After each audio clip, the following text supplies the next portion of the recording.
എന്താണ് അവിടെ ഉണ്ടാക്കുന്നത്? കഞ്ചാവിന്റെ ഓയിൽ എടുത്ത് മയക്കുമരുന്നുണ്ടാക്കുന്നു അല്ലടാ? നാടൻ ചാരായത്തിൽ കളർ ലേബൽ ഒട്ടിച്ച ഫോറിൻ ലീക്കറാ അല്ലടാ പട്ടി കടവടവനെ. ആരുടെ ഇതൊക്കെ? പറടാ. അത് പിന്നെ നരേന്ദ്ര മുതലാളിയുടെ.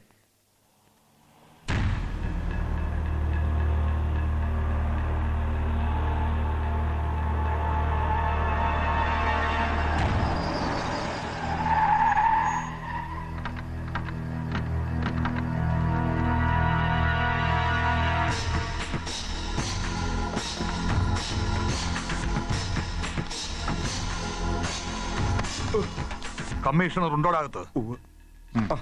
എടാ കള്ള കഴിവാരുടെ മോനെ, നീ എന്ത് തന്തയ്ക്ക് പ്രക്കാരിയാണടാ കാണിച്ചത്? നരേന്ദ്ര മുതലാളി, എന്നെ ഒന്നും ചെയ്യരുത്. എനിക്ക് പറയാനുള്ളത് കൂടി കേൾക്കണം. നിനക്കെന്ത് പുല്ലാടാ പറയാനുള്ളത്? കാട്ടിനകത്ത് മയക്കുമരുന്ന് നിർമ്മാണവും കള്ളവാറ്റും നടക്കുന്നുണ്ടെന്ന് കാണിച്ച് ഇതുപോലുള്ള നിരവധി കംപ്ലൈന്റുകൾ ഇവിടെ കിട്ടിയിട്ടുണ്ട്. അതൊന്നും ഞാൻ ശ്രദ്ധിച്ചിരുന്നില്ല. പക്ഷെ മിനിസ്റ്റർ തന്നെ നേരിട്ട് വന്ന് പെട്ടെന്ന് റെയ്ഡ് നടത്തണമെന്ന് പറയുമ്പോ അനുസരിക്കുന്നു. നന്ദി കെട്ട നായ്ക്കൾ. അങ്ങനെ പറയരുത് സാർ. ഈ കേസിൽ സാറിനെ ഞങ്ങൾ പ്രതിയാക്കിയിട്ടില്ല. അവിടെ നിന്ന് കസ്റ്റഡിയിലെടുത്ത് ജെയിംസിന്റെ പേരിലാ കേസ് ചാർജ് ചെയ്തിരിക്കുന്നത്.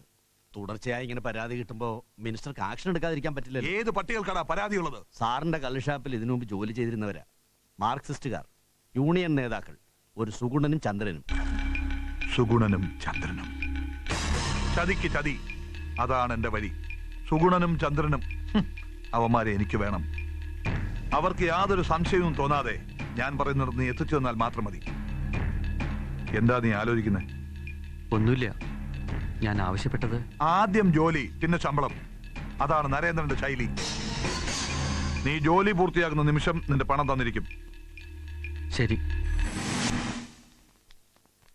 ലാൽ സലാം സഖാക്കളെ. അല്ല, ഇതാര് സഖാവ് സുകുമാരനോ? എന്താ സഖാവേ ഈ വഴിക്ക്? നിങ്ങൾ കൊടുത്ത പരാതി അനുസരിച്ച് നരേന്ദ്രന്റെ ഗോഡൌൺ റെയ്ഡ് ചെയ്തു. നിങ്ങൾ രണ്ടുപേരെയും എക്സൈസ് കമ്മീഷണർ കൊത്ത് കാണണമെന്ന് പറഞ്ഞിട്ടുണ്ട്.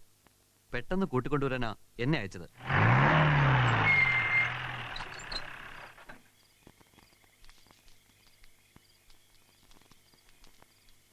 കേശു, പറഞ്ഞ പണി ഞാൻ ചെയ്തിട്ടുണ്ട്.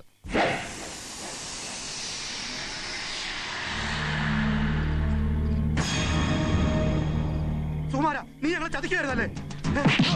വിടറാ, വിടറാ. ചന്ദ്ര, ചന്ദ്ര.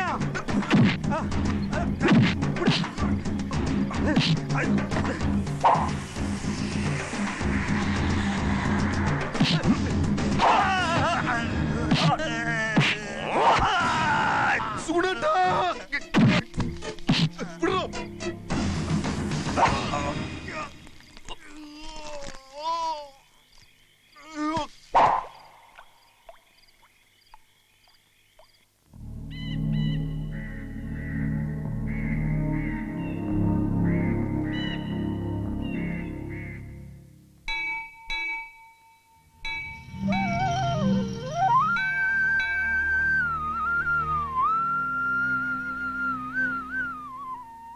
അച്ഛാ, വഴിപാടിന്റെ രസീത് എടുത്തോളൂ. സുഗു, നീ അമ്പലത്തിലൊക്കെ ഒന്ന് തുടങ്ങിയോ? അല്ല, അത് പിന്നെ ഞാൻ അമ്മയ്ക്ക് വേണ്ടി ഒരു വഴിപാട് കഴിപ്പിക്കാനായിട്ട്. എങ്ങനെയുണ്ട് ഇപ്പൊ അമ്മയ്ക്ക്? ഒരു വ്യത്യാസമില്ല, അതേ കിടപ്പ് തന്നെ. ഇന്ദു, ഈ ഭക്തിയും പ്രാർത്ഥനയൊക്കെ നല്ലത് തന്നെ. അതുകൊണ്ട് മാത്രം ഉദ്ദേശിച്ച കാര്യം നേടുമെന്ന് തോന്നുന്നില്ല. എംപ്ലോയ്മെന്റ് എക്സ്ചേഞ്ചിന്ന് ഒരു ഇന്റർവ്യൂവിന് വിളിച്ചിരിക്കുന്നു. 9 മാസത്തേക്കുള്ള ഒരു താൽക്കാലിക പോസ്റ്റിംഗ്, ടീച്ചറായിട്ട്. നിനക്കൊരു ജോലി വേണമെന്ന് എനിക്ക് നിർബന്ധമില്ല. എനിക്കുണ്ട്. അറിവ് വർദ്ധിപ്പിക്കാനല്ല ഞാൻ പഠിച്ചത്, ഒരു ഉദ്യോഗം നേടാൻ തന്നെയാ. എന്നെ കഷ്ടപ്പെട്ട് പഠിപ്പിച്ച അച്ഛനോടും കുടുംബത്തോടുള്ള എന്റെ കടപ്പാട് തീർക്കാൻ. അതിനുവേണ്ടി മറ്റുള്ളവർ എത്ര കാലം കാത്തിരിക്കണമെന്നാ? ജോലി കിട്ടുന്നവരെ എന്ന് പറഞ്ഞാൽ ഒക്കില്ല. അതിനൊരു ടൈം ലിമിറ്റ് ഫിക്സ് ചെയ്യണം. Maximum 1 year.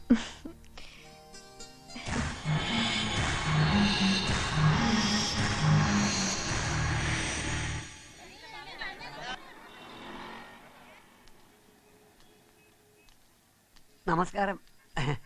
കേശവ പിള്ളയോ? സുഗുനെ ഞാൻ അമ്പലത്തിൽ വെച്ച് കണ്ടിരുന്നു. ഇവന്റെ കാര്യം പറയാൻ തന്നെയാ ഞാൻ വന്നത്. ഗൾഫിൽ സുഗു ജോലിക്ക് അപേക്ഷിച്ച കമ്പനിയിൽ നിന്ന് വിസയും ടിക്കറ്റും വന്നു. പലപ്പോഴായി എന്റെ പ്രാരാബ്ധങ്ങൾ പറഞ്ഞ് നിങ്ങളെ ഞാൻ ബുദ്ധിമുട്ടിച്ചിട്ടുണ്ട്. പകരം ഈ സന്തോഷം ആദ്യമായി നിങ്ങളെ അറിയിക്കണമെന്ന് തോന്നി. എല്ലാം ദൈവാനുഗ്രഹം എന്ന് ധരിക്കുക. മാധവൻ നായർക്ക് അറിയുവോ, ശാരദയുടെ കിടപ്പിനേക്കാൾ കൂടുതൽ ജോലിയൊന്നുമില്ലാതെ പാർട്ടി പ്രവർത്തനമായി നടക്കുന്ന ഇവനെ ഓർത്തിട്ടായിരുന്നു എനിക്ക് വിഷമം. ആ നന്നായി വരട്ടെ. ഈശ്വര. ഇന്ദു എം നായർ, ഉം. MA ലിറ്ററേച്ചർ, BA ഡെൻഫീൽ, എല്ലാം ഫസ്റ്റ് ക്ലാസ്സിൽ തന്നെ. അല്ല, സിറ്റിയിൽ നിന്ന് വിട്ട് അകലെ പോയി ജോലി നോക്കാൻ പറ്റുമോ? എവിടെയായാലും പോകാൻ സർ, ഒരു ജോലി കിട്ടിയാൽ മതി. ഗുഡ്. ആ, ഇനി വല്ലതും ഉണ്ടെങ്കിൽ ചോദിച്ചോളൂ. No, it's okay. എന്താ പെട്ടെന്ന് ഇങ്ങനൊരു തീരുമാനം? ഇനി ഇവിടെ നിന്നാൽ ശരിയാവില്ല. പാർട്ടിയിലെ ചിലർക്കൊക്കെ എന്നെ കുറിച്ച് സംശയം തോന്നി തുടങ്ങിയിട്ടുണ്ട്. പോണം. പോകാൻ വരട്ടെ. നാട് വിടുന്നതിന് മുമ്പ് നമുക്ക് കുറച്ച് കണക്കുകൾ തീർക്കാനുണ്ട്. വാ, നമുക്ക് ശിവേഷിന്റെ അടുത്ത് പോകാം. ആരാ പറഞ്ഞത്?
അച്ഛൻ പോയിക്കോളും.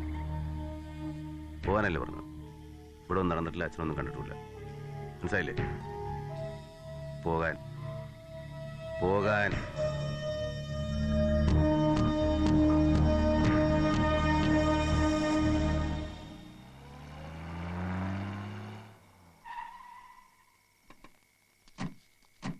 എന്തിനാടാ ഇവന്മാരെ ഇങ്ങോട്ട് കൊണ്ടുവന്നത്?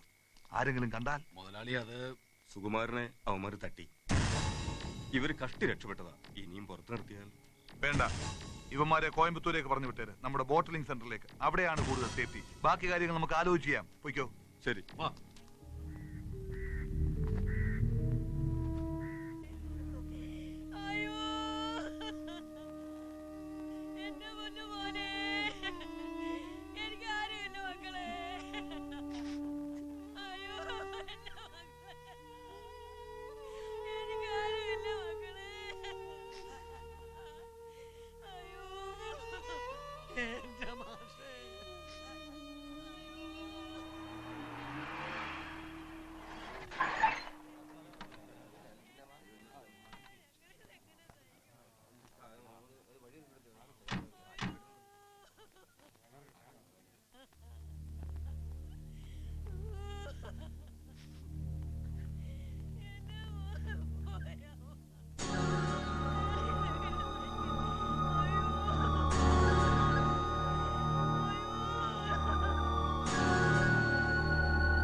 സുഗുവിനെ കൊന്നത് അവന്റെ പാർട്ടിക്കാരാണെന്ന് എനിക്കുറപ്പുണ്ട്.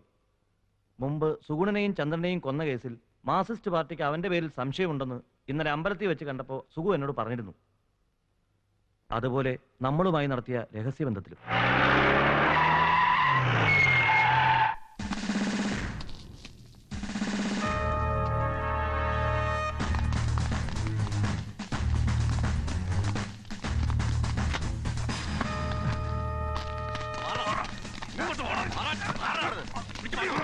എന്താ സാർ ഇതൊക്കെ? അറിയില്ലടാ, ഒരുത്തനെ കുത്തിക്കീരി കൊന്നിട്ട് ചോദിക്കുന്നതാ. എവിടാ മറ്റുള്ളവരൊക്കെ?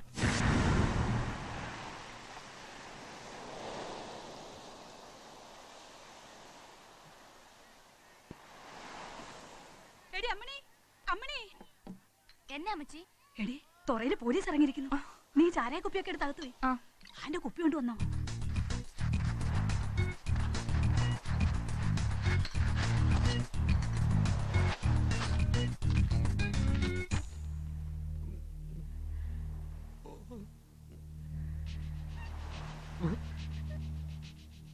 എന്താടാ ഇത്? കുടിക്കാനുള്ള വെള്ളം തണുക്കാൻ വേണ്ടി കുഴിച്ചിട്ടതാ. കിണറിൽ വാട്ടർ. ഇങ്ങട്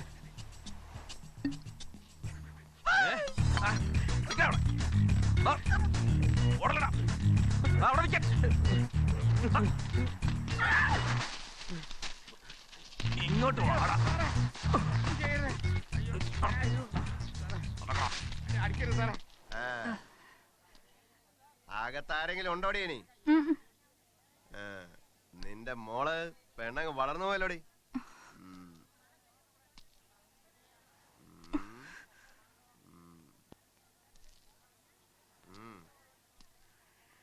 കഴിഞ്ഞ ആഴ്ച ഈ തുറയിൽ കമ്മ്യൂണിസ്റ്റുകാരും BSSകാരും തമ്മിൽ ഒരു സംഘടന നടന്നില്ലേ?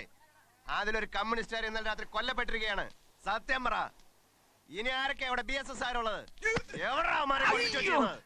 എനിക്കറിയില്ല സാർ. ഞങ്ങൾ ആ സംഘത്തിലൊന്നും പെട്ടവരല്ല സാർ. സംഘത്തിൽപ്പെട്ടവനല്ലെങ്കിൽ താൻ ഇതിനോട് ഓടിയത്? ഇത്രയൊക്കെ പ്രയാസപ്പെട്ട് രക്ഷപ്പെടാൻ ശ്രമിച്ചത്? അത് പിന്നെ പോലീസുകാരെ കണ്ട എനിക്ക് പേടിയാ. ഓ, പോലീസിനെ പേടിയാണല്ലേ? സർ, ഇവൻ ആ സംഘത്തിൽപ്പെട്ടവനല്ല സർ, നസ്രാണിയാ. ചേച്ചി ചേച്ചി എന്തടി? ചേട്ടനെ അറസ്റ്റ് ചെയ്തു കൊലക്കുറ്റത്തിന്.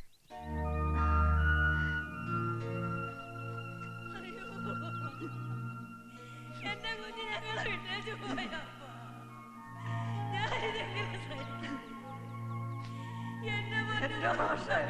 ഗൾഫിലേക്ക് പോകാൻ എന്റെ മോനെ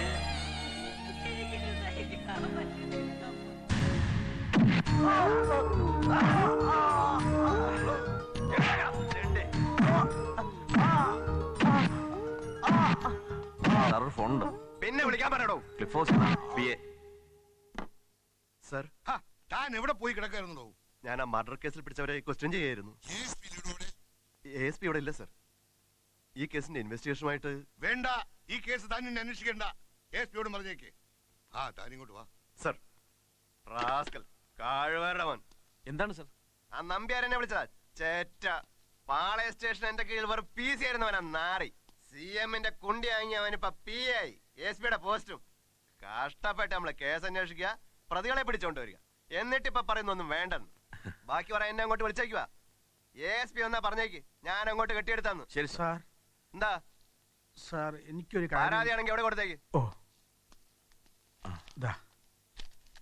എന്താ സാർ? ഇന്നലെ നടന്ന കൊലപാതകത്തിന്റെ അതിന്റെ ദൃക്സാക്ഷിയാണ് ഞാൻ. എല്ലാം ഇതിൽ എഴുതിയിട്ടുണ്ട്. സാറിന് എന്നെ മനസ്സിലായില്ലേ? കുഞ്ഞിക്കുട്ടൻ. അതെ സാർ, ചെമ്മങ്ങാട് UP സ്കൂളിൽ സാറിനെ പഠിപ്പിച്ചിട്ടുണ്ട്. വരൂ സാർ, നമുക്ക് പുറത്തുനിന്ന് സംസാരിക്കാം. സാർ ഈ കാണിക്കുന്ന ഒരു സാഹസമാണ്. സ്വന്തം മകനെതിരായിട്ട് തന്നെ.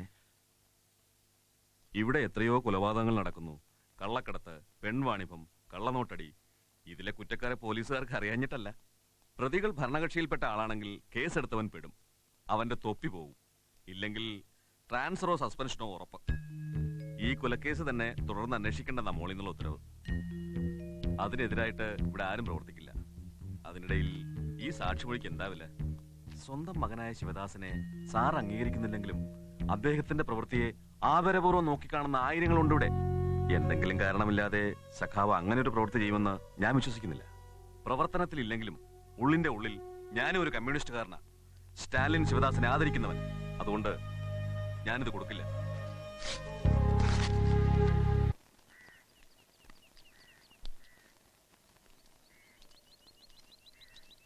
അച്ഛൻ സ്റ്റേഷനിൽ പോയിരുന്നല്ലേ? മകനെ കൊലക്കേസിൽ പ്രതിയാക്കിയിട്ട് അച്ഛൻ ആളാവണം. പഴയ സർവോദയനാഥ് അവന്റെ ചീപ്പ് സെൽഫിഷ് മെന്റാലിറ്റി ആൻഡ് യോ. നിർത്തടാ. അറുങ്കൊല നടത്തിയിരുന്ന് രക്ഷപ്പെടുന്ന കരുതണ്ട, അനുഭവിക്കും. ഇല്ല, കൊല്ലാൻ വരുന്നവരെ കൊല്ലണം. കൂടെ നിന്ന് ചതിച്ചവരെ, പാർട്ടിയെ ഒറ്റിക്കൊടുത്തവരെ ശിക്ഷിക്കേണ്ടി വരും. അവരാരായിരുന്നാലും, സ്വന്തം അച്ഛനായിരുന്നാൽ പോലും. ഭീഷണിപ്പെടുത്തുന്നടാ. മേലിൽ ഇത് ആവർത്തിക്കരുത്, സൂക്ഷിച്ചോ.